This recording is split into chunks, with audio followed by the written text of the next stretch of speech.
तो जय जिनेन्द्र, सभी से हम चर्चा कर रहे थे 21 द्वार की, 21 द्वारों की। और 21 द्वार में जो तीसरा द्वार है वो है इंद्रिय द्वार। ठीक है, पहला हमने सारे जीवों पर किया, फिर हमने गति द्वार, उसके बाद अब हम इंद्रिय द्वार पर आते हैं। तो वैसे तो हम सभी जानते हैं 5 इंद्रियां होती है, कौन सी 5 इंद्रियां, उसके अलावा एक और मनेन्द्रिय भी होती है इंद्रियों के अलावा। तो वास्तव में इंद्रियां क्या है? तो अपने अपने निश्चित विषय, जैसे आंख का विषय है देखना, कान का विषय है सुनना, है ना, नाक का विषय है सूंघना। तो अपने अपने निश्चित विषय का ज्ञान करने वाली जो आत्मा की चेतना है वो इंद्रिय कहलाती है।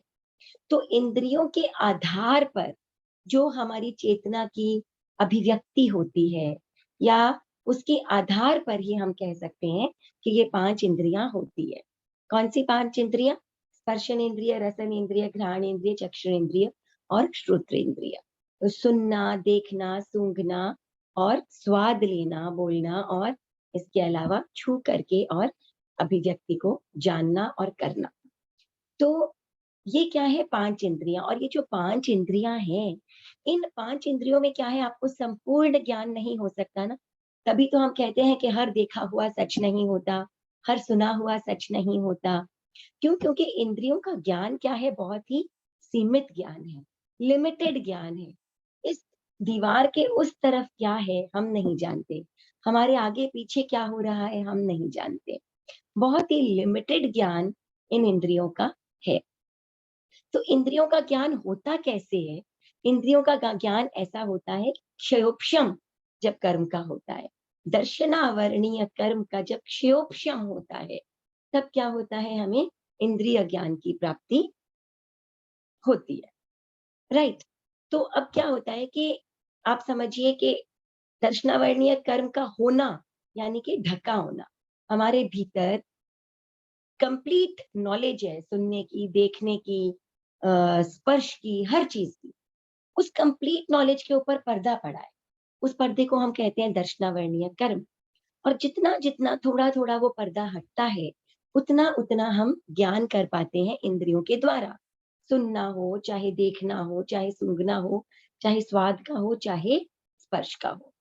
तो क्षयोपशम का अर्थ क्या होता है? जितना थोड़ा थोड़ा पर्दा हटा हुआ है। तो जब थोड़ा थोड़ा हटा हुआ है तो बाकी तो सारा ढका हुआ ही है।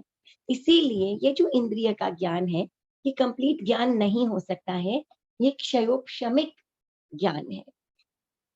तो ये क्या हो गया? दर्शनावरणीय कर्म का क्षयोपशम।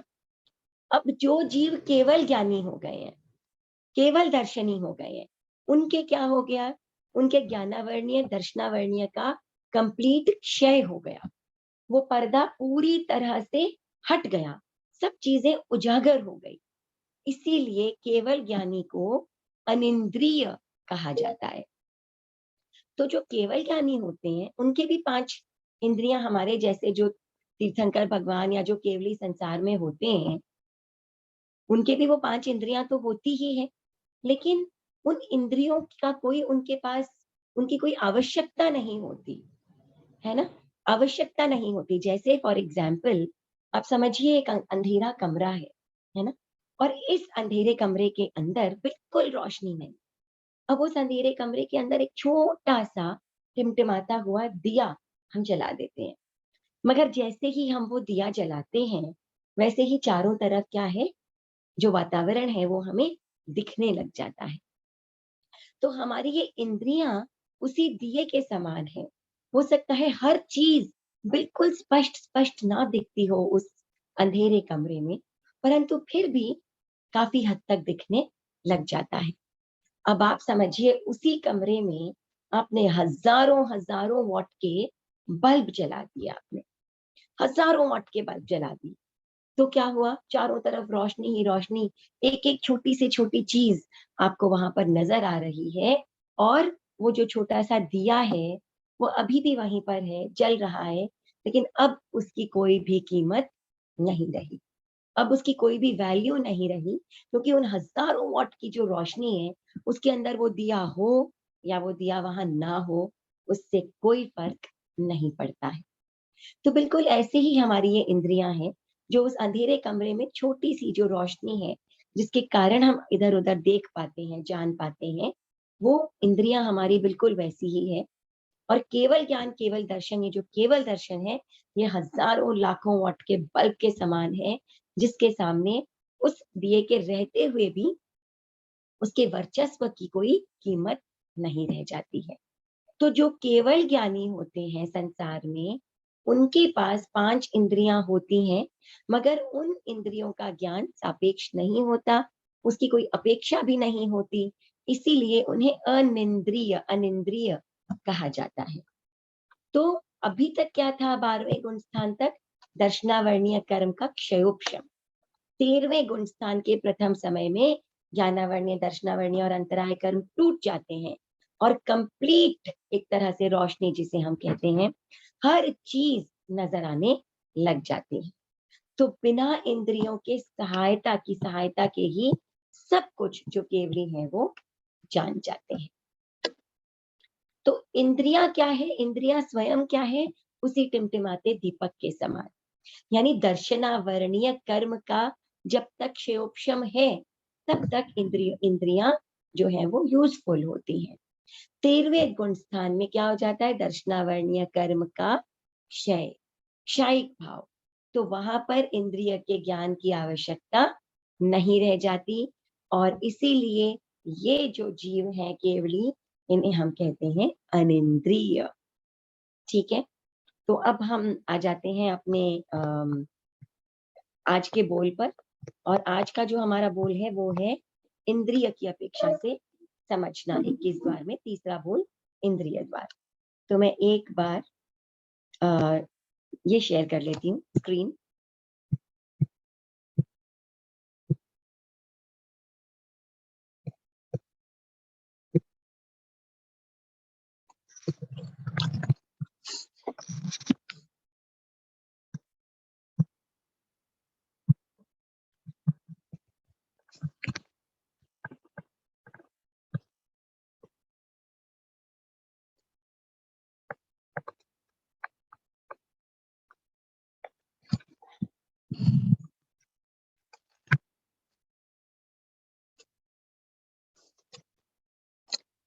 चलिए तो शुरुआत करते हैं। तो यहाँ पर क्या है? इंद्रिय द्वार में हम देखेंगे स इंद्रिय। पहले इनका अर्थ हम समझते हैं कि संस्कृति स्क्रीन सीधा नहीं है। अच्छा, ये स्क्रीन सीधी नहीं है? नहीं, अब सीधा लग रहा है आपको? नहीं हुआ। मैं एक मिनट चेंज करती हूँ।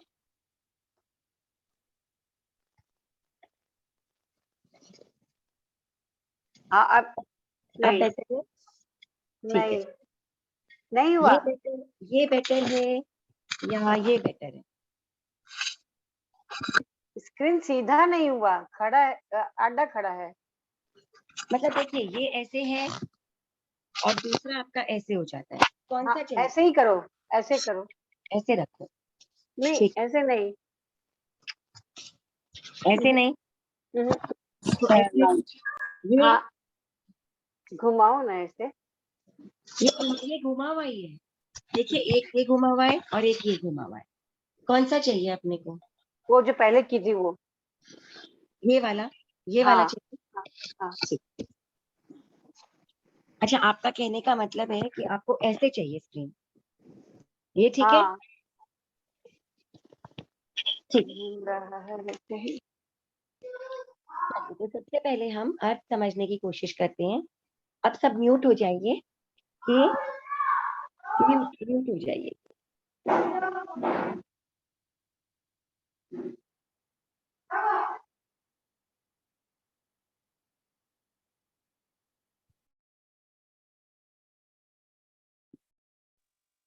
ठीक, तो हम समझते हैं कि क्या क्या है। स इंद्रिय, स इंद्रिय मतलब वो जीव जिनकी इंद्रियां होती हैं। ठीक है। दूसरा है एकेंद्रिय। एकेंद्रिय यानी वो जीव जिनके एक ही इंद्रिय होती है। उसके बाद द्वेंद्रिय। द्वेंद्रिय यानी वो जीव जिनके दो इंद्रियां होती हैं। फिर त्रियेंद्रिय। त्रियेंद्रिय यानी वो जीव जिनके 3 इंद्रियां होती हैं। फिर चतुरिंद्रिय। चतुरिंद्रिय यानी वो जीव जिनकी 4 इंद्रियां होती है। पंचेंद्रिय यानी वो सारे जीव जिनके 5 इंद्रियां होती है, और अनिंद्रिय, अनिंद्रिय यानी केवली, केवली वो केवली जो संसार में अभी भी है, सिद्ध भी केवली है, लेकिन यहाँ हम सिद्धों की नहीं, उन जीव, या अनिंद्रिय यानी केवल ज्ञानी, ठीक है, सारे ही केवल केवली इसके अंतर्गत हम कह सकते हैं आ जाते हैं, सभी केवली, टोटल केवली आ जाते हैं, ठीक है, ऑल राइट। तो अब हम सबसे पहले जीव के भेद पर चर्चा करते हैं। तो जीव के भेद यानी 14 प्रकार के जीव होते हैं। सूक्ष्म एकेंद्रिय जिनको आंखों से नहीं देखा जा सकता, बादर एकेंद्रिय वो एकेंद्रिय जीव जिनको आंखों से देखा जा सकता है, द्विंद्रिय, त्रिइंद्रिय, चतुरेंद्रिय, असंगी बिना मन वाले पंचेंद्रिय, और संगी यानी मन वाले पंचेंद्रिय। इनकी सबकी अपर्याप्त अवस्थाएं 7 और पर्याप्त अवस्थाएं हो गई ये 7, ठीक है। तो इन 14 भेदों में से स इंद्रिय वाले जो जीव होते हैं, वो जीव के कौन से भेद उनके अंतर्गत आते हैं।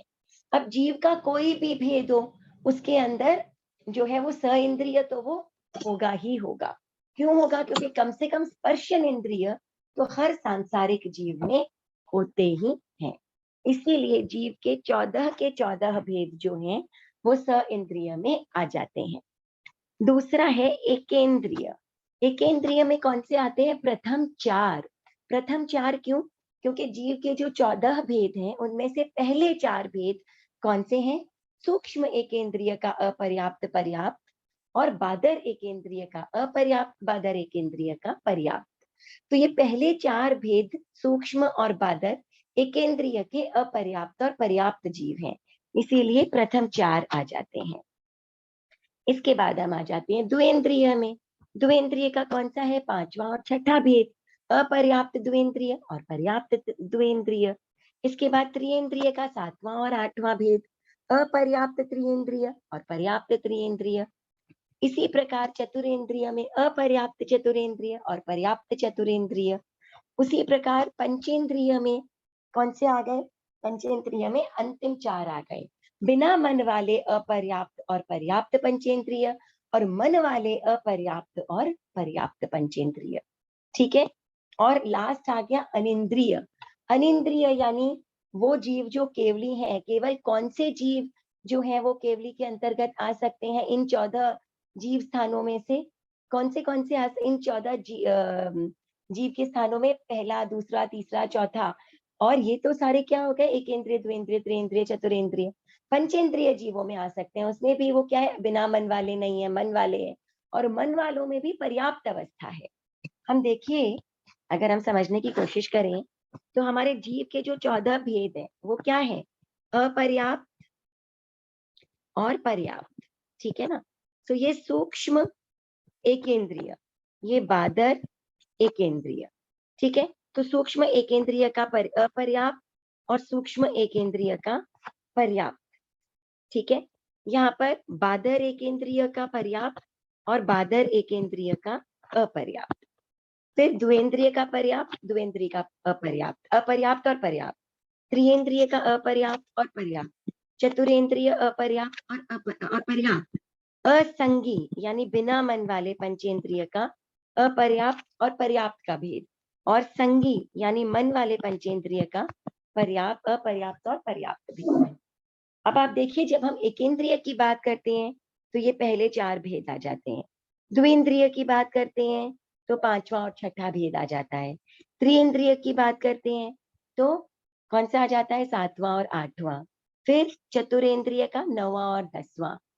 और असंगी पंचेंद्रिय, बिना मन वाले पंचेंद्रिय जीव, उनमें आ जाते हैं ये, ठीक है। और संगी पंचेंद्रिय में आ जाते हैं ये। जो अनिंद्रिय होते हैं उनके अंदर जीव का भेद कौन सा आ गया?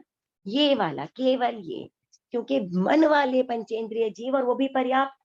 माँ के गर्भ में तो अनिंद्रिय नहीं है ना, वो तो पैदा हो चुके हैं, उसके बाद उन्होंने केवल ज्ञान, केवल दर्शन प्राप्त कर लिया है, उसके बाद की स्थिति है कि हम उन्हें अनिंद्रिय कहते हैं। इसीलिए अनिंद्रिय में केवल ये एक ही भेद है। और ये जो संगी पंचेंद्रिय अगर हम कहें तो सारे देवता, कोई भी जीव जब पैदा होता है तो पहले अपर्याप्त होता है, फिर पर्याप्त हो जाता है। सारे देवता, सारे नारक और सारे हमारे जैसे संगी मनुष्य और संगी तिर्यंच, ये सब इन दोनों के अंतर्गत आ जाते हैं। क्यों इन दोनों के अंतर्गत आ जाते हैं? उत्पन्न होते हैं तब अपर्याप्त, बाद में पर्याप्त हो जाते हैं। जो असंगी है पंचेंद्रिय, उनके अंदर मल मूत्र आदि से निकलने वाले जो मनुष्य नाम कर्म के उदय वाले छोटे छोटे जीव होते हैं, वो केवल इसके अंतर्गत आते हैं। क्यों? क्योंकि वो पर्याप्त होते ही नहीं, उसके पहले उनकी मृत्यु हो जाती है। इसके अलावा जो तिर्यंच जाति के जीव है वो असंगी पंचेंद्रिय अपर्याप्त भी होते हैं, पर्याप्त भी होते हैं। और उससे कम वाले जीव जो है वो चतुरेंद्रिय, त्रिएंद्रिय, द्विएंद्रिय, एकेंद्रिय, सूक्ष्म और बादर, ये क्या है? पर्याप्त अपर्याप्त दोनों प्रकार के होते हैं।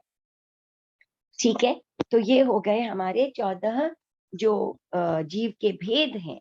उन 14 जीव के भेदों में अब एक बार फिर से देखिए, स इंद्रिय में कोई सी भी इंद्रिय 1 2 3 4 5 सब ले लीजिए तो सारे जीव के भेद आ जाते हैं। एकेंद्रिय में ये प्रथम 4 है ना, एकेंद्रिय में ये प्रथम 4 भेद आ गए। द्विएंद्रिय में देखिए, ये द्विएंद्रिय में 2 भेद, 5वां और 6ठा, ये 5वां और 6ठा। त्रिएंद्रिय में 7वां और 8वां, चतुरेंद्रिय में 9वां और 10वां। और इसके बाद देखिए पंचेंद्रिय में असंगी और संगी, ये 1 2 3 4 चारों भेद आ गए। असंगी के अपर्याप्त, पर्याप्त, और संगी पंचेंद्रिय के भी अपर्याप्त और पर्याप्त। संगी पंचेंद्रिय अपर्याप्त पर्याप्त के अंतर्गत देवता, हमारे जैसे मनुष्य, नारक और अनेकों तिर्यंच पंचेंद्रिय जीव आ जाते हैं। असंगी में तिर्यंच पंचेंद्रिय आते हैं, प्लस अपर्याप्त में केवल जो अशुचि स्थानों से निकलने वाले मनुष्य जाति के जीव हैं, केवल वो आते हैं।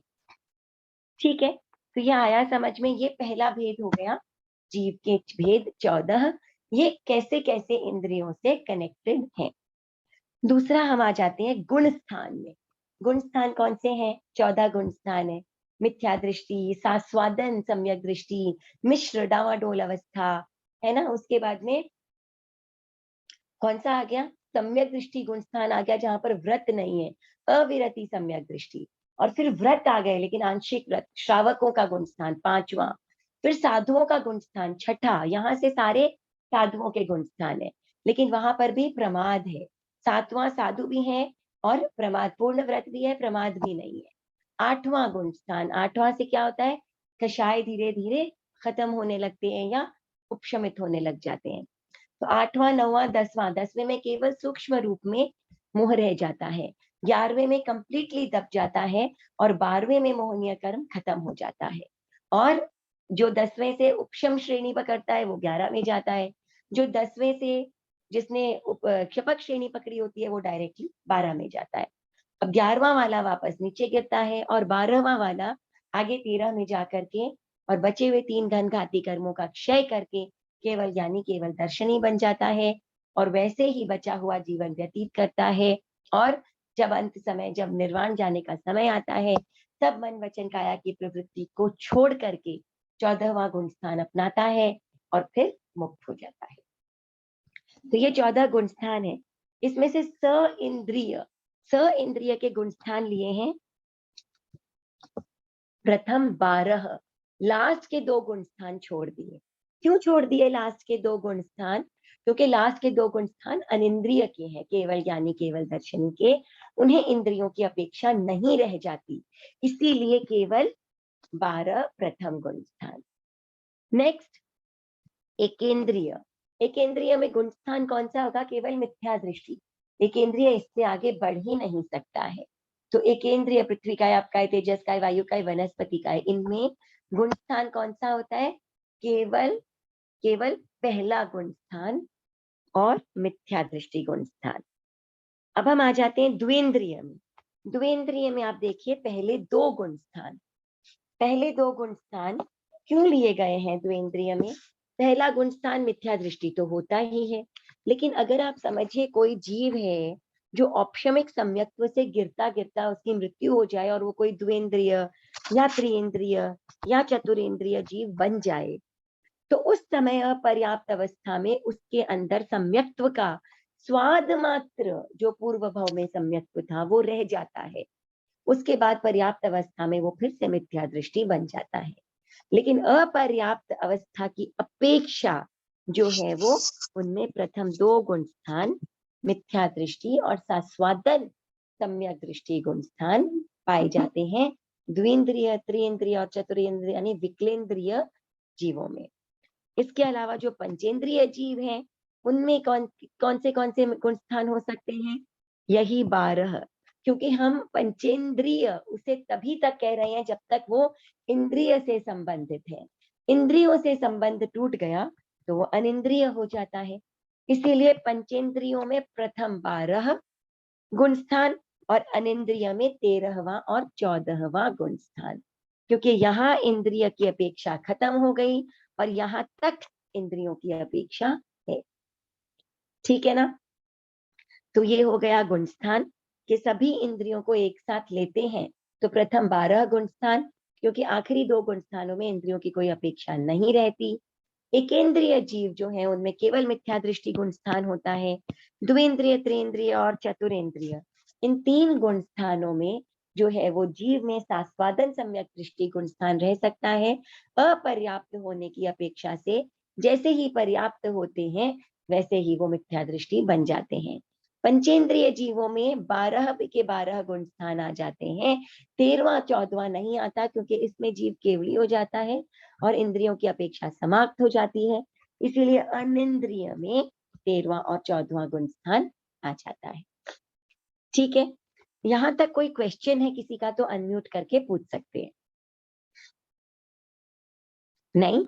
ठीक है। ये मेरा है। स इंद्रिय मतलब कोई भी एक इंद्रिय होने से वो स इंद्रिय ही हो गया क्या? कोई भी इंद्रिय है, चाहे वो मिनिमम स्पर्शन इंद्रिय ही क्यों ना हो, और चाहे पंचेंद्रिय भी हो, क्यों ना हो, चाहे 5 इंद्रिया हो, 4 हो, 3 हो, 2 हो या 1 हो, स इंद्रिय यानी इंद्रिय सहित जो जीव है। ओके, ठीक है ना? राइट। वापस अनम्यूट कर लीजिएगा। राइट, आई मीन वापस म्यूट कर लीजिएगा। तो संस्कृति ये जैसे 13वें गुण स्थान में दर्शनावर्णीय कर्म खत्म हो जाते हैं क्या? हाँ जी, हाँ जी। 13वां गुण स्थान का मतलब ही है कि जीव केवल ज्ञानी, केवल दर्शनी, निरंतराय बन गया। तो क्या होता है, वो कैसे बनता है? अगर दर्शनावर्णीय कर्म का क्षय होता है तभी केवल दर्शनी बनता है ना।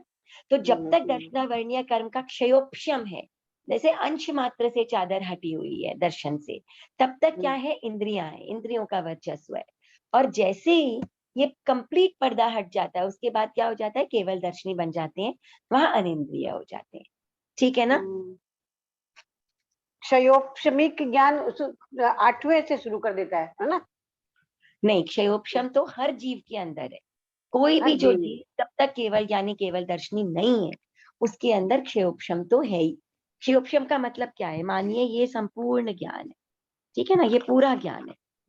अब इस पूरे ज्ञान में से क्या हुआ कि इतना इतना सा पर्दा हट गया, ये इतना पर्दा जो है, इतना पर्दा रह गया और ये इतना पर्दा हट गया।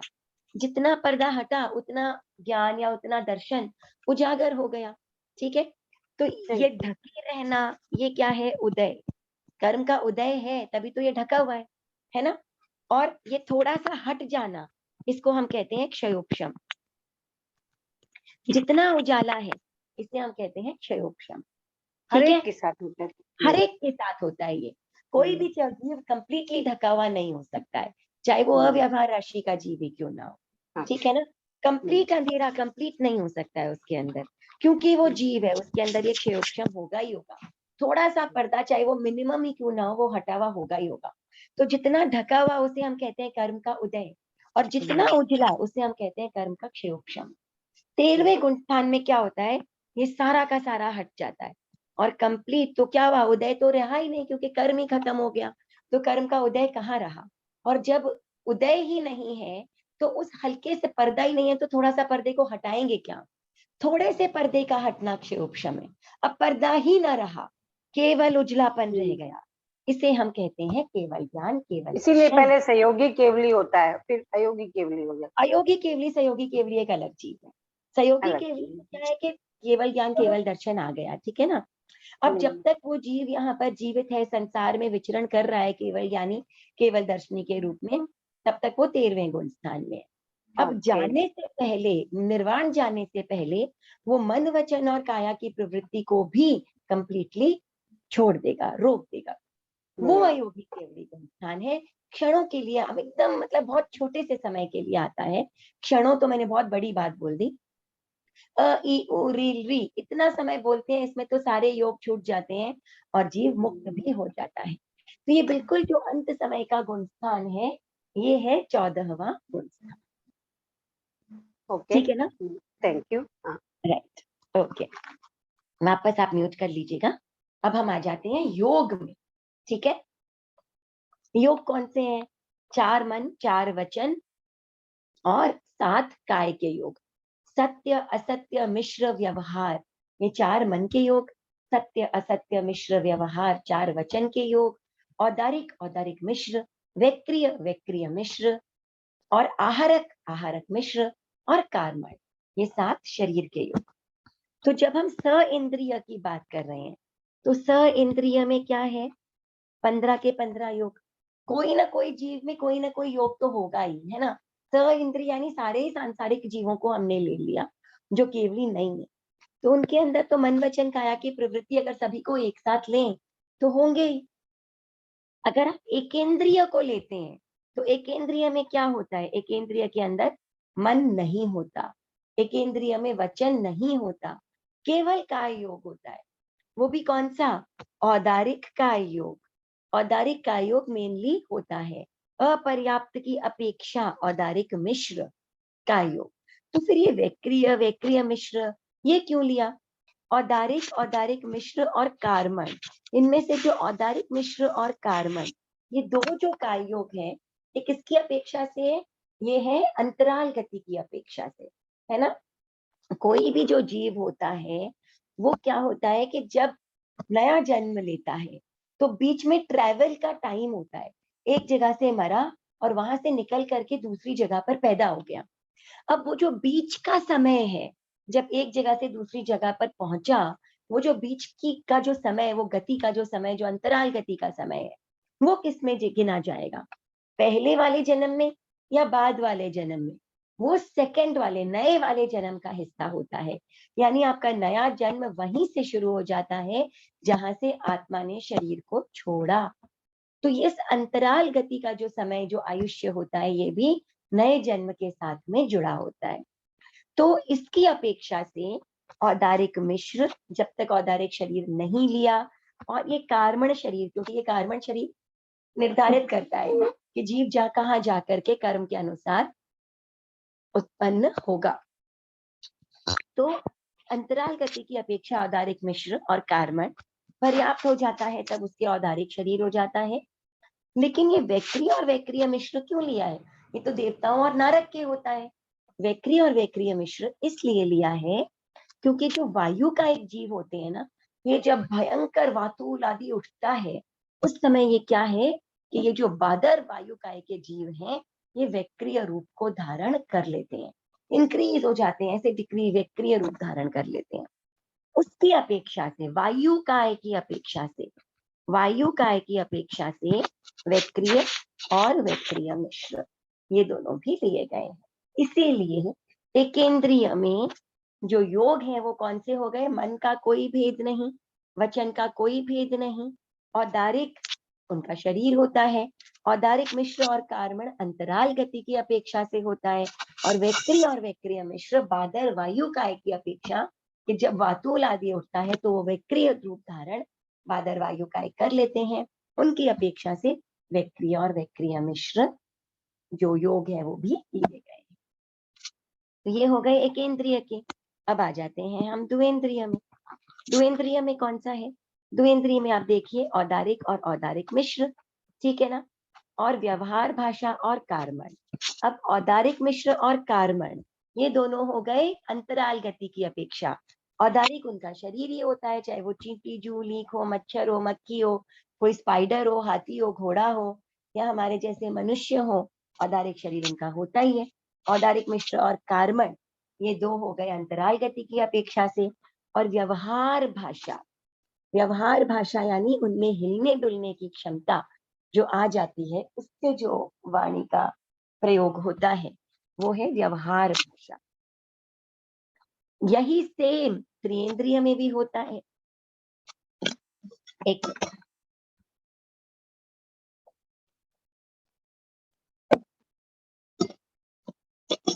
सॉरी, पानी पी रही थी। फिर इसके बाद हमारे चतुरेंद्रिय में भी यही है और त्रिएंद्रिय में भी यही है, चतुरेंद्रिय में भी यही सेम बात है। औदारिक उनका शरीर होता है, औदारिक मिश्र और कार्बन अंतराल गति की अपेक्षा से, और क्योंकि उनमें हिलने डुलने आवाज निकालने की क्षमता आ जाती है, व्यवहार भाषा उनमें होती है। इसके बाद हम आ जाते हैं पंचेंद्रिय में। पंचेंद्रिय जो जीव होते हैं उनमें मन के भेद भी होते हैं चारों, सत्य असत्य मिश्र व्यवहार, वचन के भेद भी होते हैं चारों, और काय के भेद जो होते हैं वो भी होते हैं सातों के सातों। अब कैसे सातों भेद, चार मन चार वचन तो समझ में आया, सत्य भी बोलते हैं असत्य भी बोलते हैं, मिश्र का भी प्रयोग करते हैं और व्यवहार भाषा का भी प्रयोग करते हैं, तो ये तो चार चार समझ में आए। और सात भेद शरीर के कैसे, औदारिक शरीर उनका होता ही है, ठीक है ना, सो औदारिक शरीर उनका होता ही है, राइट। फिर औदारिक मिश्र, ये कैसे आया, औदारिक मिश्र आ गया अंतराल गति की अपेक्षा से। दूसरा औदारिक मिश्र, उसके बाद में हम आ जाते हैं वैक्रिय शरीर। वैक्रिय शरीर कैसे आ जाता है, लब्धि के द्वारा बना लेते हैं, और इसी कारण वैक्रिय मिश्र। और औदारिक मिश्र इसके कारण भी हो सकता है, औदारिक से जब वैक्रिय में जाते हैं, पूर्ण तरह से वैक्रिय शरीर का निर्माण नहीं हुआ, तो उस समय क्या है, वैक्रिय मिश्र है। और औदारिक में पूर्ण तरह से औदारिक का निर्माण नहीं हुआ, तो उस समय क्या है, हमारे औदारिक मिश्र भी आ जाता है। तो औदारिक औदारिक मिश्र, वैक्रिय वैक्रिय मिश्र, आहारक आहारक मिश्र, लब्धिधारी 14 पूर्वधारी साधु जो होते हैं वो अपनी लब्धि के द्वारा आहारक शरीर का निर्माण करते हैं, तो आहारक आहारक मिश्र हो गया। और कार्मण का योग, कार्मण अंतराल गति की अपेक्षा से उनमें हो जाता है, ठीक है ना। ये हम ध्यान रखें कि जो कार्मण शरीर है वो 2 ही बार एक्टिवेटेड रहे, मतलब यहाँ पर कैलकुलेट करते हैं हम, कहाँ पर, एक अंतराल गति की अपेक्षा से, और एक जब कोई सामान्य केवली केवली समुद्घात करता है उस समय जो है वो कार्मण शरीर प्रयोग में आता है। तो यहाँ पर क्या है, पंचेंद्रिय जीवों की हम बात कर रहे हैं, तो यहाँ पर औदारिक मिश्र किस कार्मण शरीर किस अपेक्षा से लिया गया, कार्मण शरीर लिया गया अंतराल गति की अपेक्षा से। औदारिक मिश्र वैक्रिय मिश्र आहारिक मिश्र किस अपेक्षा से लिया गया, लब्धियों की अपेक्षा से, लब्धि से औदारिक वाले शरीर वाले ने वैक्रिय शरीर का निर्माण किया, इस अपेक्षा से औदारिक मिश्र वैक्रिय मिश्र या आहारक का निर्माण किया, तो आहारक मिश्र। तो ये सारे के सारे जो भेद हैं ये इसमें आ जाते हैं, पंचेंद्रिय में आ जाते हैं। अनिंद्रिय, अनिंद्रिय यानी 13वां और 14वां गुण स्थान। अनिंद्रिय जो जीव होते हैं वो मन के, उनमें केवल 2 ही भेद होते हैं, सत्य मन और व्यवहार मन। असत्य और मिश्र भाषा का प्रयोग वे नहीं करते, उसी प्रकार सत्य भाषा और व्यवहार भाषा का केवली प्रयोग करते हैं, असत्य और मिश्र का प्रयोग वो कतई नहीं करते हैं। तो 2 मन के हो गए, ठीक है, और इसके अलावा 2 मन के, 2 वचन के, सत्य मन सत्य भाषा और व्यवहार मन और व्यवहार भाषा। इसके अलावा औदारिक शरीर उनके पास होता है ना, और वैक्रिय आहारक किसी भी लब्धि का प्रयोग, क्योंकि वो अप्रमादी होते हैं, इसीलिए संपूर्ण शक्ति संपन्नता होते हुए भी वे किसी भी लब्धि का प्रयोग नहीं करते हैं, इसीलिए वैक्रिय वैक्रिय मिश्र उनमें नहीं होता, आहारक आहारक मिश्र भी उनमें नहीं होता, औदारिक मिश्र होता है, औदारिक मिश्र होता है और कार्मण होता है। और ये दोनों उनमें क्यों होते हैं, लब्धि के कारण नहीं, लब्धि के प्रयोग के कारण नहीं, लब्धि का प्रयोग तो वो करते ही नहीं है। ये 2 होते हैं, अगर कोई सामान्य केवली केवली समुत्खात करे तो उस समय औदारिक मिश्र और कार्मण शरीर जो है वो एक्टिवेटेड रहते हैं। इस कारण उनमें 7 योग होते हैं, 2 मन 2 वचन, औदारिक औदारिक मिश्र और कार्मण का योग। तो ये 7 जो है वो अनिंद्रिय में होते हैं योग। अब हम आ जाते हैं नेक्स्ट उपयोग में। अगला आ गया उपयोग। उपयोग यानी ज्ञान और दर्शन, है ना, यानी उपयोग यानी चेतना के व्यापार को हम उपयोग कहते हैं। जानना एक बात है और जो जाना उसको व्यवहार में लाना, देखना एक बात है, जो दर्शन किया उसे व्यवहार में शामिल करना वो उपयोग है। तो उपयोग क्या है, अगर हम स इंद्रिय को ले लें तो उसमें क्या है, एक केवल ज्ञान केवल दर्शन नहीं है, है ना, सांसारिक जीव जो केवली नहीं है उनमें केवल ज्ञान केवल दर्शन को छोड़ करके कौन से होते हैं उपयोग 12? 5 ज्ञान, मति ज्ञान, श्रुत ज्ञान, अवधि ज्ञान, मना पर्यव ज्ञान और केवल ज्ञान। 3 अज्ञान कौन से? मति अज्ञान, श्रुत अज्ञान और विभंग अज्ञान। और 4 दर्शन, आंख वाला चक्षु दर्शन, आंख के अलावा दूसरी इंद्रियों वाला अचक्षु दर्शन, अवधि दर्शन और केवल दर्शन। तो इनमें से केवल ज्ञान केवल दर्शन को छोड़ करके और जो सइंद्रिय है उसके अंदर बाकी सारे के सारे जो है वो उपयोग होते हैं। एक इंद्रिय में क्या हो गया? एक इंद्रिय तो मिथ्यात्वी जीव है, उसमें ज्ञान हो ही नहीं सकता है, अज्ञान हो सकता है। उसमें भी अवधि ज्ञान यानी विभंग अज्ञान नहीं हो सकता है। तो केवल मति ज्ञान, श्रुत ज्ञान और अचक्षु दर्शन, जितने भी मिथ्या दृष्टि जीव हैं सबके अंदर कम से कम ये 3 उपयोग तो होते ही हैं। मति अज्ञान, श्रुत अज्ञान और अचक्षु दर्शन, 3 तो डेफिनेटली होंगे ही होंगे। इसीलिए ये 3 मति अज्ञान, श्रुत अज्ञान और अचक्षु दर्शन, ये 3 हो गए एक इंद्रिय में। अगर हम द्विंद्रिय की बात करें तो द्विंद्रिय में कौन से आ गए? द्विंद्रिय में आ गए, ये थोड़ा सा खिसक गया है, इसलिए इधर खिसकाती हूँ।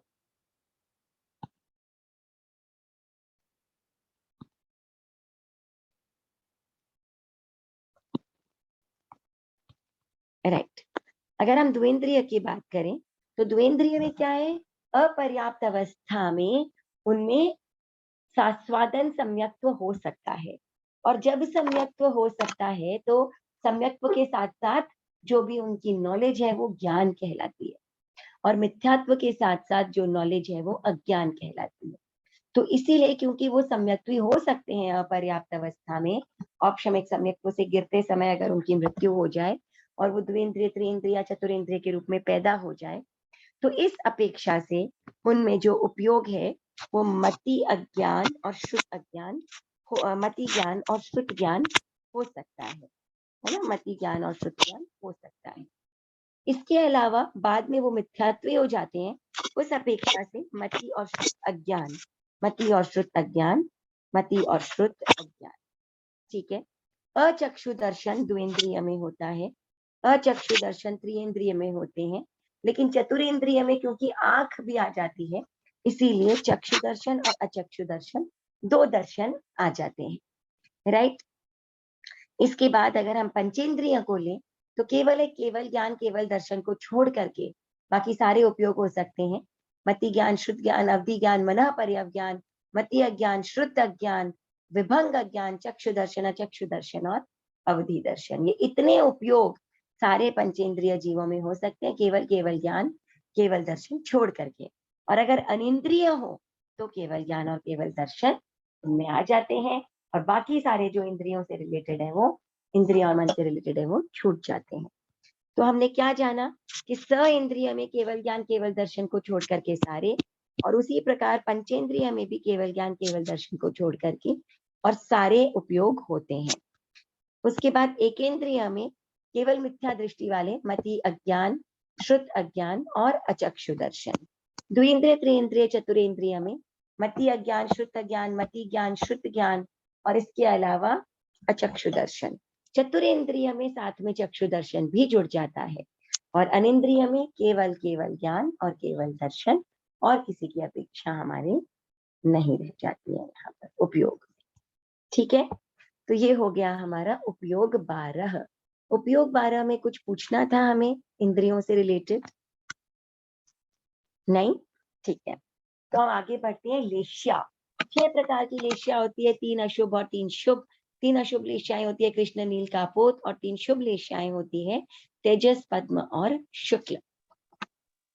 अब हम देखते हैं, अगर हम सइंद्रिय की बात करें तो सइंद्रिय में क्या होता है? कोई ना कोई लेश्या तो होती ही है। जो सांसारिक जीव हैं उनमें क्या है, कोई ना कोई लेश्या तो होगी। इस अपेक्षा से 6 की 6 लेश्याएं जो है वो हमने ले ली। एकेंद्रिय की बात करें तो प्रथम 4 लेश्याएं यानी कृष्ण नील और कापोत। देखिए पर्याप्त अवस्था में तो उनमें 3 ही लेश्याएं होती है, कृष्ण नील और कापोत। ये चौथी जो लेश्या है तेजस लेश्या, ये कैसे आ जाती है कि जो तेजस का जो तेजोलेश्या वाले देवता होते हैं, या जो पहले दूसरे देवलोक तक के भी देवता होते हैं, उनमें तेजोलेश्या होती है। और ये जो तेजोलेशा होती है, ये नियम है कि जिस लेशा में जीव की मृत्यु होती है उसी लेशा में जीव उत्पन्न भी होता है। तो ये जो जीव होते हैं, जो देवता होते हैं, ये वहां से च्यवन करके, मर करके और पृथ्वी, पानी और वनस्पति के रूप में उत्पन्न हो सकते हैं। और अगर ये देवता इन रूपों में उत्पन्न होते हैं तो उत्पन्न होते समय इनकी जो लेशा होती है वहां तेजोलेशा से मरते हैं, तो यहाँ आकर के और तेजोलेशा में ही उत्पन्न होते हैं। बाद में इनकी लेशा चेंज हो जाती है, प्रथम 3 लेशाओं में से एक हो जाती है।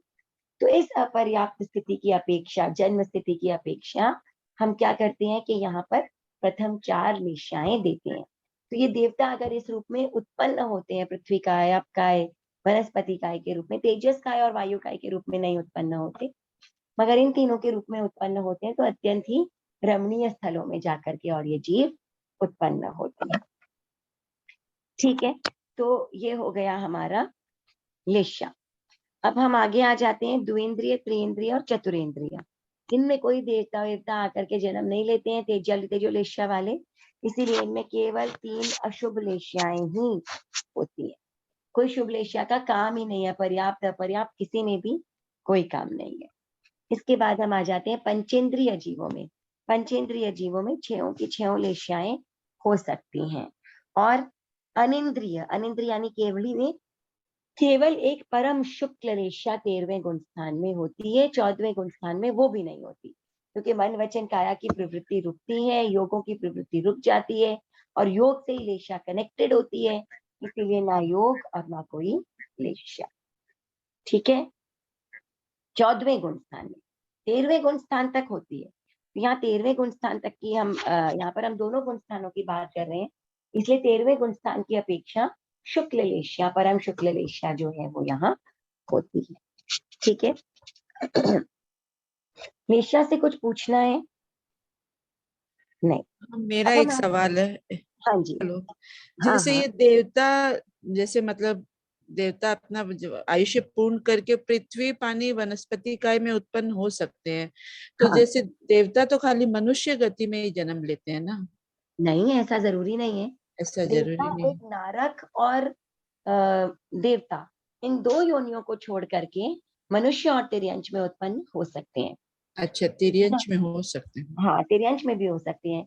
8वें देवलोक तक के जो देवता होते हैं, यानी कि सारे व्यंतर, सारे भवनपति, सारे ज्योतिष्क और 8वें देवलोक तक के वैमानिक देवता जो हैं वो तिर्यंश गति में आकर के और उत्पन्न हो सकते हैं। अच्छा, देवता वापस देवता नहीं होते हैं और नारक में नहीं जाते? नारक नहीं होते हैं, हाँ। अच्छा, ओके। ठीक है, ये क्यों जरूरी है संस्कृति की, जिस लेशा में जीव मरता है तो उसी लेशा में जीव वापस उत्पन्न होता है? बस ये एक आप समझ लीजिए नियम है, भगवान की अच्छा वाणी, जी, भगवान ने बताया है कि जिस अच्छा। लेशा में जीव मरता है ना उसी लेशा में उत्पन्न होता है। ओ, उत्पन्न होने के बाद में क्या होता है, हम पूर्व संस्कार कुछ इतने स्ट्रांग होते हैं ना, वो लेकर चलते हैं, तो इसीलिए जिस लेशा में मरता है उसी में उत्पन्न होता है।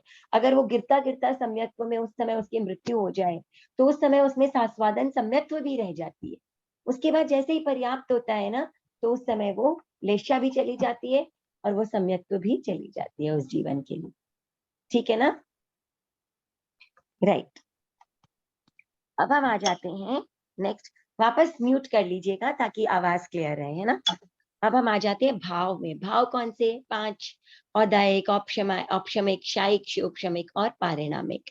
अगर हम सारे इंद्रियों वाले जीवों को एक साथ ले लें तो 5 हो जाते हैं। अगर हम एकेंद्रिय, किसी का म्यूट नहीं है,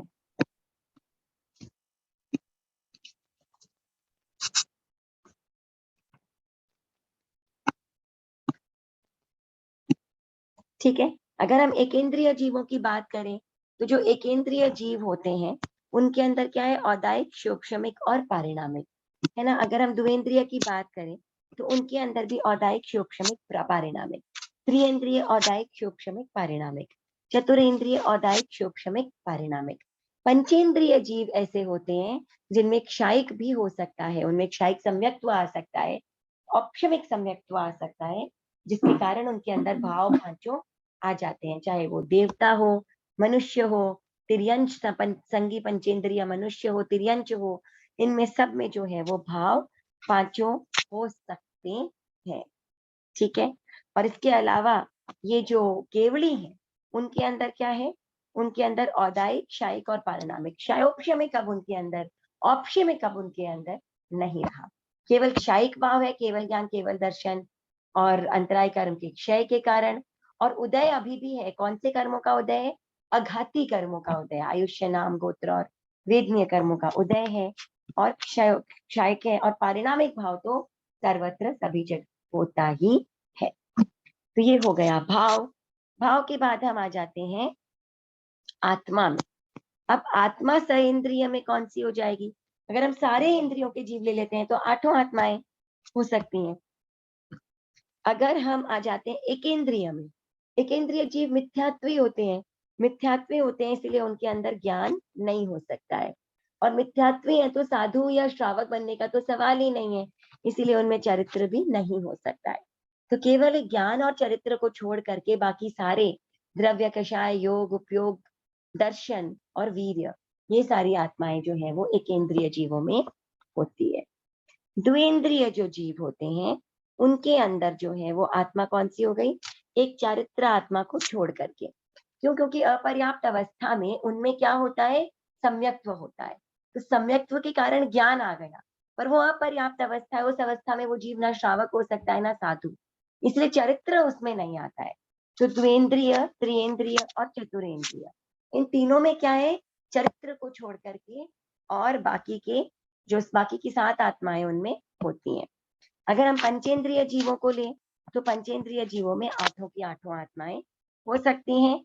और अगर हम केवली को लें तो केवली के अंदर कषाय आत्मा नहीं होती है, क्योंकि कषाय को समाप्त करने के बाद ही, मोहनीय कर्म का क्षय होने के बाद ही केवल ज्ञान, केवल दर्शन की प्राप्ति हुई थी, ठीक है। तो कषाय को छोड़ करके और बाकी 7 आत्माएं जो हैं वो किसमें होती है, केवली में होती है। अब हम आ जाते हैं लब्धि में। लब्धि यानी दान, लाभ, भोग, उपभोग, वीर्य। जब तक जीव संसार में रहता है ये सारी लब्धियां, 1, 2 और याद देखिए द्विंद्रिय, त्रिंद्रिय, चतुरेंद्रिय, पंचेंद्रिय और केवली, जब तक जीव मुक्त नहीं हो जाता उसमें 5 लब्धियां नेचुरली रहती ही हैं। दृष्टि, दृष्टि यानी सम्यक दृष्टि, मिथ्या दृष्टि या सम्यक मिथ्या दृष्टि। तो दृष्टि में क्या हुआ, पहला आ गया कौन सी दृष्टि, पहला स इंद्रिय। सारे जीवों को एक साथ लें तो सम्यक दृष्टि जीव भी हो सकते हैं, मिथ्या दृष्टि जीव भी हो सकते हैं और मिश्र दृष्टि वाले जीव भी हो सकते हैं। इसीलिए तीनों, एकेंद्रिय जीव केवल मिथ्या दृष्टि होते हैं, इसीलिए एक मिथ्या दृष्टि। द्विंद्रिय जो जीव होते हैं उनमें सम्यक और मिथ्या, त्रिएंद्रिय में सम्यक और मिथ्या, चतुरेंद्रिय में सम्यक और मिथ्या। ये 2 क्यों, क्योंकि सास्वादन जब उत्पन्न होते हैं तो अपर्याप्त अवस्था में सास्वादन सम्यक्त्व उनमें हो सकता है इसकी अपेक्षा से। इसके अलावा जो पंचेंद्रिय जीव है वो तीनों प्रकार के हो सकते हैं, सम्यक दृष्टि, मिथ्या दृष्टि और डावाडोल अवस्था वाले मिश्र दृष्टिकोण वाले लोग। और जो केवली होते हैं वो तो डेफिनेटली सम्यक दृष्टि ही होते हैं, ठीक है। इसके बाद हम आ जाते हैं नेक्स्ट में। अगला क्या है हमारा, भवी अभवी। अगर सइंद्रिय जीव लें तो दोनों प्रकार के हो सकते हैं, हो सकता है भवी हो सकता है अभवी हो, हमें नहीं पता। अगर हम एकेंद्रिय जीव लेते हैं तो एकेंद्रिय भवी जीव भी हो सकती है, हो सकते हैं जिनमें मोक्ष जाने की क्षमता हो, या ऐसे भी जीव हो सकते हैं जिनमें मोक्ष जाने की क्षमता ना हो। उसी प्रकार द्विंद्रिय, त्रिएंद्रिय, चतुरेंद्रिय, संगी पंचेंद्रिय, ये सारे जीव जो है, या असंगी पंचेंद्रिय, पंचेंद्रिय जीव, ये सब जीव जो है ये भवी भी हो सकते हैं, अभवी भी बाय स्वभाव हो सकते हैं। केवल एक जो केवली होते हैं वो डेफिनेटली भवी ही होते हैं, क्योंकि उनके अंदर सम्यक्त्व भी है, श्रावकत्व भी हो सकता है किसी समय में किसी केवली में था, और उनमें डेफिनेटली साधुत्व तो है ही। तो वो क्या जीव हो गए, वो हो गए भवी जीव, जो एक दिन मोक्ष जाएंगे ही, उसी भाव में बल्कि मोक्ष जाएंगे ही जाएंगे। इसके बाद हम आ जाते हैं दंडक पर। 24 प्रकार के दंडक होते हैं, 10 भवनपति देवताओं के, 7 नारकियों के, 7 नारकी के बाद 10 भवनपति देवताओं के, असुर कुमार, नाग कुमार, सुपर्ण कुमार, विद्युत कुमार, अग्नि कुमार, द्वीप कुमार, उदति कुमार, दिक कुमार, वायु कुमार और स्तनित कुमार। इसके अलावा 5 स्थावर काय के, पृथ्वी काय, आप काय, तेजस काय, वायु काय, वनस्पति काय, फिर 3 विकलेंद्रिय के, द्वेंद्रिय, त्रिंद्रिय, चतुरेंद्रिय, फिर तिर्यंच पंचेंद्रिय, फिर मनुष्य पंचेंद्रिय, फिर व्यंतर, ज्योतिष और वैमानिक। ये सारे टोटल प्रकार के देवता जो है वो होते हैं। तो अब ये दंडक में से अगर हम स इंद्रिय लें तो 24 के 24 दंडक आ जाते हैं। अगर हम 5 स्थावर काय को लें तो 5 दंडक उनके आ जाते हैं, पृथ्वी काय, आपका, तेजस काय, वायु काय, वनस्पति काय, 12, 13, 14, 15, 16। अगर हम द्वेंद्रिय, त्रिंद्रिय और चतुरेंद्रिय की बात करें तो 17वां, 18वां और 19वां ये इनके दंडक हो गए। और अगर हम पंचेंद्रिय की बात करें तो पंचेंद्रियों में कौन से आ गए? सारे देवता आ गए, 13 प्रकार के देवता, व्यंतर, ज्योतिष, वैमानिक 3 और 10 प्रकार के भवनपति, टोटल 10 प्रकार के देवता, सारे के सारे नारक और मनुष्य, ये सब के सब, और तिर्यंच भी पंचेंद्रिय जो है, इन सब के अंतर्गत ये सब जो है वो इनके अंतर्गत आ जाते हैं। तो एक स्थावरकाय और एक विकलेंद्रिय, 5 स्थावरकाय का दंडक और 3 विकलेंद्रिय के दंडक, इन 8 दंडकों को छोड़ करके बाकी टोटल के टोटल 16 दंडक जो है वो इसके अंतर्गत आ जाते हैं, पंचेंद्रिय के अंदर। और 21वां दंडक किसका है? ये केवल केवली का है। तो केवली का तो पर्याप्त मनुष्य है, उनका सिर्फ एक ही दंडक है। कौन सा? लास्ट भेद है ना, लास्ट भेद कौन सा? 21, नहीं, मनुष्य का भेद, यानी 21वां दंडक मनुष्यों का है। 22, 23, 24 फिर से देवताओं का है। राइट, ये हो गए दंडक। अब हम आ जाते हैं पक्ष। पक्ष यानी शुक्ल पक्षी और कृष्ण पक्षी। वो जीव जिसने किसी भी भाव में कभी भी सम्यक्त्व का स्पर्श किया हो, वो किसी ना किसी दिन डेफिनेटली मोक्ष का वर्ण करेगा। और जिसने आज तक कभी भी किसी भी जीवन में सम्यक्त्व का स्पर्श नहीं किया है, तो वो जीव जो है वो अभी तक क्या है? कृष्ण पक्षी है। तो शुक्ल पक्षी और कृष्ण पक्षी। अगर हम सइंद्रिय जीवों को लेते हैं तो वो दोनों ही हो सकते हैं। एक इंद्रिय को ले, वो भी दोनों हो सकते हैं। द्वेंद्रिय भी दोनों हो सकते हैं, त्रिइंद्रिय भी हो सकते हैं, चतुरेंद्रिय भी हो सकते हैं, पंचेंद्रिय भी हो सकते हैं। लेकिन जो अनिंद्रिय है, केवल यानी केवल दर्शनीय है, वो तो डेफिनेटली शुक्ल पक्षी ही है, क्योंकि वो उसी भाव में मोक्ष यानी मुक्त होने वाले जीव हैं। तो ये हो गया हमारा इंद्रिय द्वार। अब कुछ आप पूछना चाहेंगे? कुछ हाँ जी, हाँ, गुलाब से बात कर रही हूँ, मैं कुछ पूछूं? हाँ जी, जरूर पूछिए। मेरे को मैं 2 क्वेश्चन पूछ के मैं म्यूट हो जाती हूँ, तो मेरा थोड़ा सा डिस्टर्बेंस है। एक तो केवली भगवान का जो बताया था अनिंद्रिय है, वो हाँ, बताया तो बहुत अच्छा से समझ में भी आया, लेकिन थोड़ा सा मेरे को उसमें था ये डाउट कि हाँ, कैसे, मतलब इंद्रियों के बिना कैसे देख सकते, उसको थोड़ा सा आप ड्राइंग करके मेरे को बता सकें तो। और दूसरा लब्धि क्या है? लब्धि 5 लब्धि का नाम बताया, तो वो मेरे को नहीं लब्धि पता। कुछ भी नहीं है। जो अपने क्या होता है, ये अंतराय कर्म, जैसे ज्ञानावर्ण्य कर्म है ना, मैंने आपको क्या बताया था, पहले ये बता देती हूँ, ठीक है ना। ये समझिए हमारा कंप्लीट ज्ञान है, ये हमारा कंप्लीट दर्शन है, ठीक है ना। और ये हमारी कंप्लीट शक्ति है, ठीक है। अब इन सब के ऊपर पर्दा पड़ा हुआ है, मानिए इतना इतना इतना इतना पर्दा पड़ा हुआ है, और ये इतना खाली है, ये क्षयोपशम के कारण। ये इतना इतना इतना इतना इतना इतना है, ये इतना खाली है, ये क्षयोपशम। और ये इतनी इतनी इतनी इतनी जो शक्ति है वो हमारी अवरुद्ध है, इतनी खाली है, ठीक है। तो ये जो हमारी लब्धि है, ये क्या है कि जितनी जितनी शक्ति संपन्नता, हर जीव में कुछ ना कुछ शक्ति तो होती है ना। अगर नहीं होती तो वो जीव ही नहीं होता। थोड़ी सी तो शक्ति संपन्नता हर जीव में, व्यवहार राशि के जीव में भी है, जिसके कारण वो अंतराल गति के अंतर्गत जाता है, अपने कर्म के अनुसार फल भोगता है, नया जन्म लेता है। हालांकि बहुत छोटा जन्म उसका हो सकता है, मगर उसमें भी शक्ति संपन्नता है। तो जितनी है उसे हम कहते हैं क्षयोक्षम के द्वारा लब्धि का प्राप्त होना, ठीक है। और उसी प्रकार दर्शन, और उसी प्रकार क्षयोक्षम के द्वारा ज्ञान का होना, ठीक है। तो ये हो गई हमारी शक्ति संपन्नता। ये ज्ञानावर्णीय, दर्शनावर्णीय और अंतराय कर्म का क्षयोपशम भाव है, जिसके कारण कुछ कुछ उजागर है, कुछ कुछ उजागर है, कुछ कुछ रोशनी है, तभी तो जीवन है, वरना जीवन ही नहीं होता, ठीक है। दूसरी बात आपने पूछा कि इंद्रियां जो है, जैसे आप समझिए कि ये हमारा एक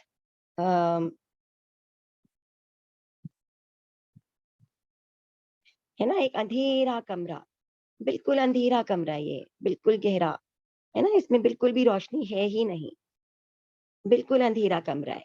अब इस अंधेरे कमरे के अंदर क्या हुआ, कुछ भी नजर नहीं आ रहा है, बिल्कुल अंधेरा है यहाँ पर, कुछ भी नजर नहीं आ रहा है यहाँ पर। अब इस अंधेरे कमरे के अंदर ये जो थोड़ा बहुत दिख रहा है ये भी नहीं है, टोटल अंधेरा है इसके अंदर, राइट। अब इसके अंदर हम क्या करते हैं कि एक छोटा सा, एकदम छोटा सा हम एक दीपक जलाते हैं। तो जब हम एक छोटा सा दीपक इसके अंदर जलाते हैं तब क्या हो जाता है,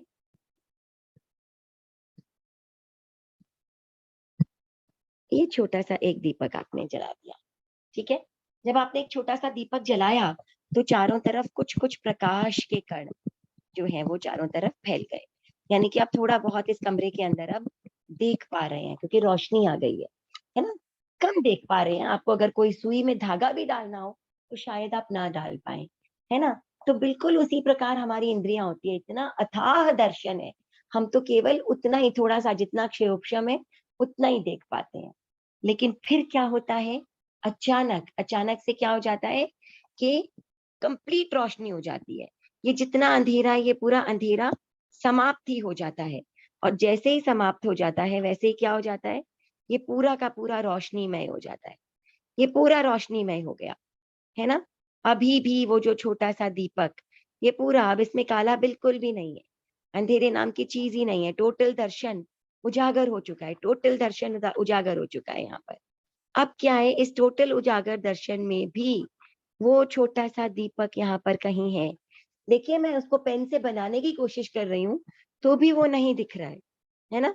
क्यों नहीं दिख रहा है, क्योंकि अब उसका कोई वर्चस्व नहीं रहा, क्योंकि कंप्लीट रोशनी यहाँ पर हो चुकी है। मैं उस दिए को बनाने की कोशिश कर रही हूँ तो वो भी इसी का एक हिस्सा बन जाता है। तो ऐसा ही अनिंद्रिय का जो ज्ञान और दर्शन कंप्लीट उजाला में जो है वो होता है। ठीक है, आया संस्कृति समझ में। बहुत सुंदर से समझाया। मतलब इसमें केवली भगवान रोम रोम से अपने देख सकते हैं, उनको काम में लेने की काम जरूरत की नहीं। जरूरत, और आप देखिए इंद्रियों से जब हम देखते हैं ना या जानते हैं तो उसमें कई समय लग जाते हैं, कई समय लग जाते हैं, तब जाकर के कितना बड़ा सिस्टम है। आप एक चीज सोचिए कि हमारा बॉडी का सिस्टम ही इतना एडवांस्ड है कि हम उसे पकड़ नहीं पाते हैं, शरीर का। चलिए मैं इसमें एक बार वीडियो ऑन करती हूँ वापस।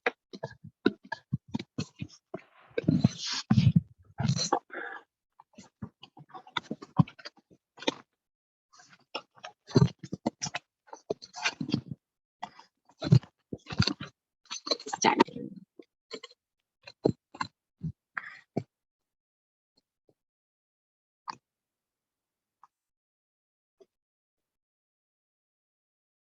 राइट। तो हमारा शरीर का सिस्टम ही इतना एडवांस्ड है, इतना एडवांस्ड है कि आप सोचिए कि कोई हल्का सा आपके आंख के पास में हाथ लेकर के जाता है और आप पलकें बंद कर लेते हैं, है ना। एक गरम कोई चीज चढ़ाई हुई है, गलती से आपका हाथ लग गया, छू गया, और हाथ बिल्कुल हटा लेते हैं हम। लेकिन ये कितनी छोटी सी चीज हमें लगती है, मगर इसके बीच में इतना बड़ा प्रोसेस है। आप सोचिए कि वो एक एक उंगली में से जो लगता है गरम, वो सारा हमारी जो नर्व सिस्टम है उससे होकर के हमारे ब्रेन तक जाता है, और ब्रेन वापस ये साइन आपको देता है, ये ऑर्डर देता है कि हाथ हटा लो, और वो सारे इम्पल्सेस वापस इस उंगली तक पहुंचते हैं, और तब जाकर के हम हाथ हटाते हैं। सोचिए, और ये होता कितना फटाफट है, लगा और हमने हाथ हटा लिया, वो मैसेज सारी ब्रेन तक गई, और वापस वो सारी मैसेज ब्रेन से हाथ तक आई, उस ऑर्डर का अंगीकार किया हमारी आत्मा ने और उस हाथ को खींचा पीछे। अब सोचिए कि बॉडी सिस्टम ही कितना एडवांस्ड है जो इस वक्त हमारे पास है कि हम उसे कैच ही नहीं कर पाते, कितना तेज है ना। तो ये इंद्रियां जब काम करती है कितनी सुपर फास्ट काम करती है, मगर इस सुपर फास्ट सिस्टम को भी कुछ समय का टाइम लग जाता है। और जो केवल दर्शनी होते हैं वो एक समय के अंदर अंदर ही संपूर्ण दर्शन को मतलब संपूर्ण दर्शन प्राप्त करते हैं, हर चीज को देख सकते हैं।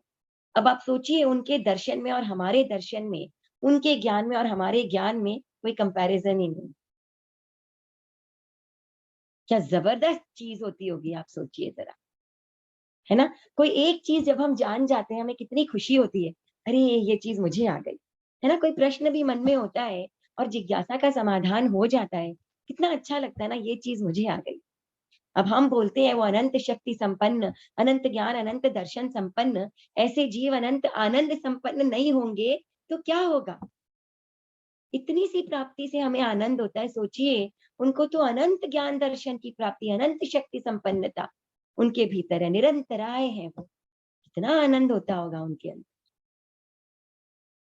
या भविष्य में आप लोगों के अंदर, है ना? बहुत तो सुंदर है संस्कृति जी, आपने बहुत ही सुंदर।